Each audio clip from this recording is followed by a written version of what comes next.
representing Kansas State, it has Coach Chris Klieman.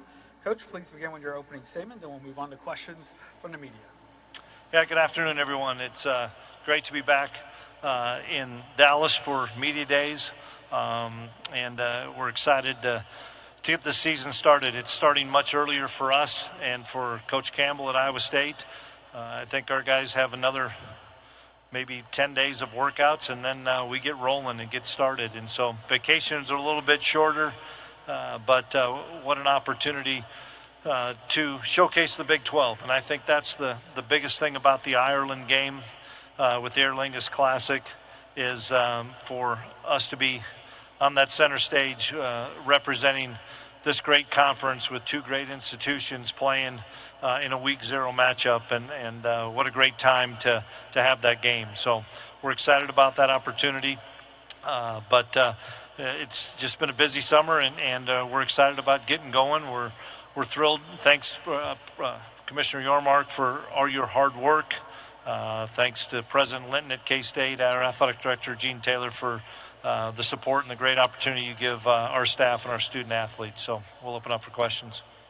If you have a question, please raise your hand until we have a microphone holder next to you. Okay, we'll go here center right. Hey, Coach. Ben Hutchins with the Quad City Times.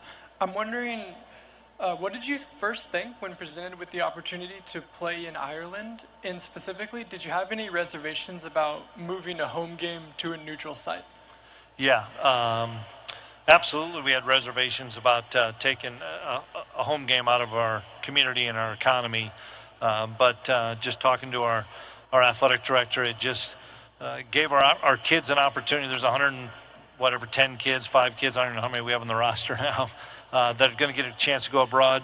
I got a chance to go over there in February for the first time with my wife, so I thought it was a great opportunity in that respect. And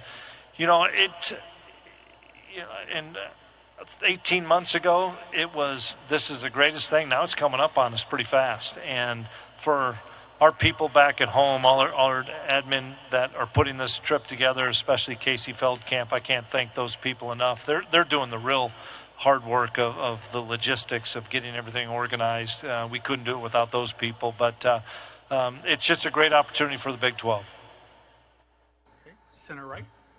Hi, Coach Klieman, Alec Bussey, 24/7 Sports. I know you grew up in the state of Iowa. Not sure if you grew up in Iowa or an Iowa State fan, but I'm curious if you think back to your childhood, how much you have seen the Iowa State-Kansas State game evolve, change, and what it's like to be a part of it now and see its growth. Well, let's get it straight. I grew up in Waterloo, Iowa, and I was a Northern Iowa fan, and that's where I played, was at the University of Northern Iowa. So I wasn't a Hawkeye or a Cyclone. I was a Panther. It's a great rivalry. I remember watching it all the time as a kid and listening to the games.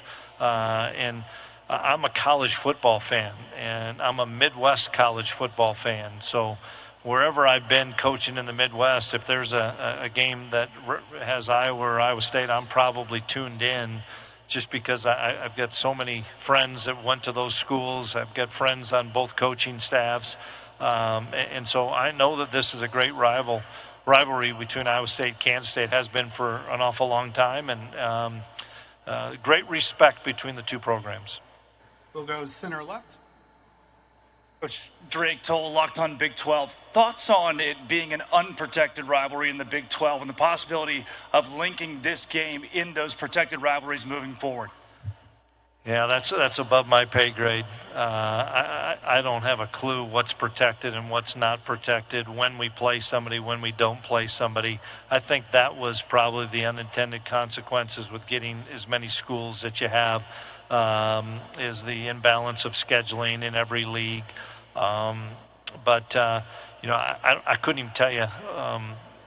I know who we play this year in all of our games. I couldn't tell you who we play next year, and that's probably a better thing.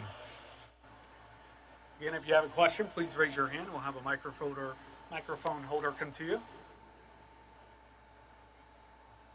We'll go to center left. JT Wiz still locked on Utes. Coach, last year you guys fell short of media expectations. Just how do you view expectations going into a preseason? Do you like being the underdog? And how do you view all of that? I try to ignore it as best I can. It's one of the reasons we as coaches did not do a coaches poll, because I think the narrative has really hurt our league. I know it hurt Arizona State, and I know it hurt BYU last year. I look at, meeting expectations, not beating. We won 9 games the last 3 years, which is pretty dang good. Not every school can say they've done that. But in 2022, when we won the Big 12, the best thing that those kids did was block out the outside noise. And I think that's the key in today's day and age of college football, of which team can block out some of those outside noise. And there's a lot of them right now, and come together as a football team. And that's the challenge for us as a coaching staff. If you have a question, please raise your hand. We'll go to center right. Kansas State Radio. Good morning, or I guess good afternoon. I'm a little weird on time. Wyatt, great to see you. My question is about the offensive line. You have 4 transfer students coming in there. How do you see them fitting into the mix? I think when you look at our offensive line, Sam Hecht is the mainstay at center. I think he's one of the best in the league. Then you have Taylor Poitier and Andrew Leingang, and Taylor's been around almost as long as Stan Weber has in our program. But TP's a great player for us. Liney's a great player for us. But we needed some older guys as these younger guys grew. And George Fitzpatrick is one that was here in the spring that elevated himself to the top of the depth chart at left tackle.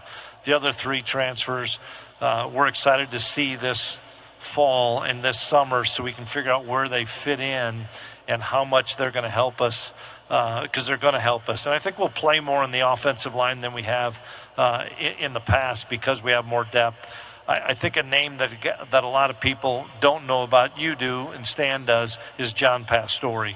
John missed the entire 2024 season, was penciled in to be in the rotation, if not a starter at tackle, and he's back now healthy this year and over 300 pounds and 6'6" plus. He'll be a big player for us. So I like where we're at in the offensive line, but we need to practice those guys all together and have that chemistry come together. We'll go center left. Hey, Coach. GoPowerCat.com, John Grove here.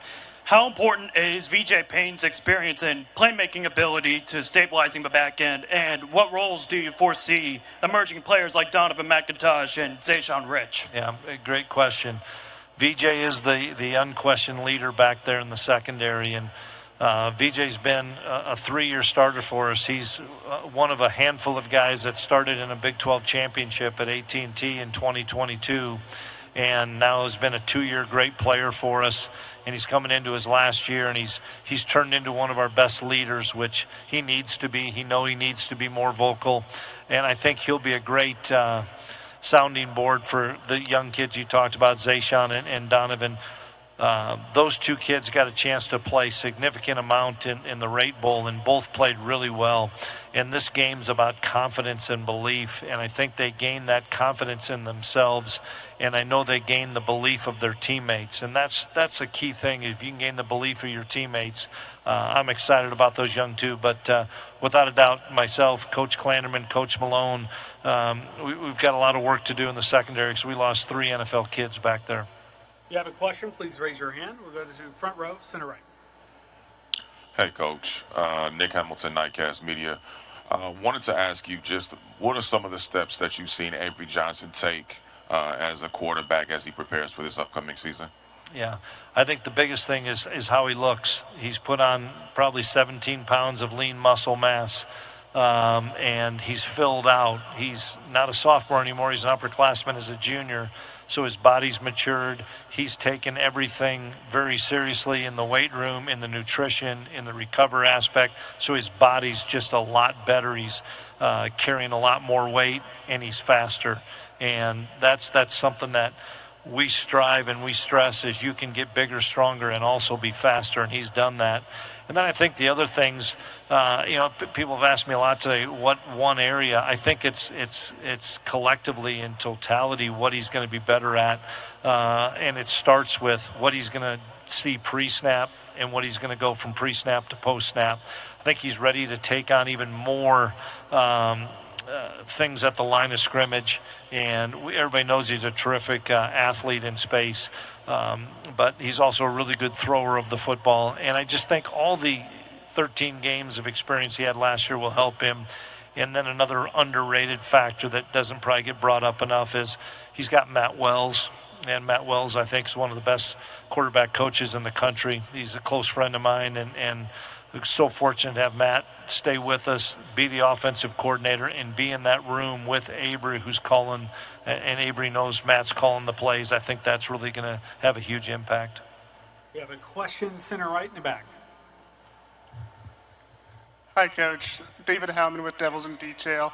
Given your experience coaching in the FCS, both with Northern Iowa, where you played, and then later with North Dakota State, I'm curious what your perspective is on the college football playoff, being at 12 teams this past year and likely expanding beyond that with your experience having coached in the FCS playoff format and how that transitions with the FBS. Yeah, I think a perfect landing spot would be 16,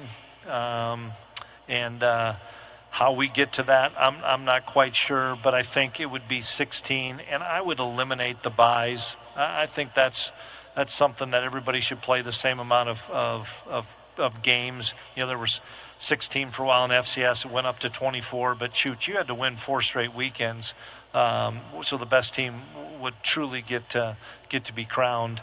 And so I'd like it to get to 16. I know this. Everybody, the wear and tear on the athletes is real.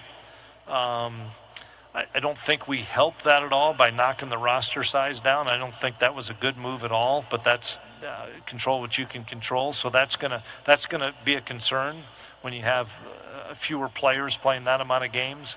But I'm excited about what I was able to watch last year of the playoff and the potential expansion here in another year. Go to the second row.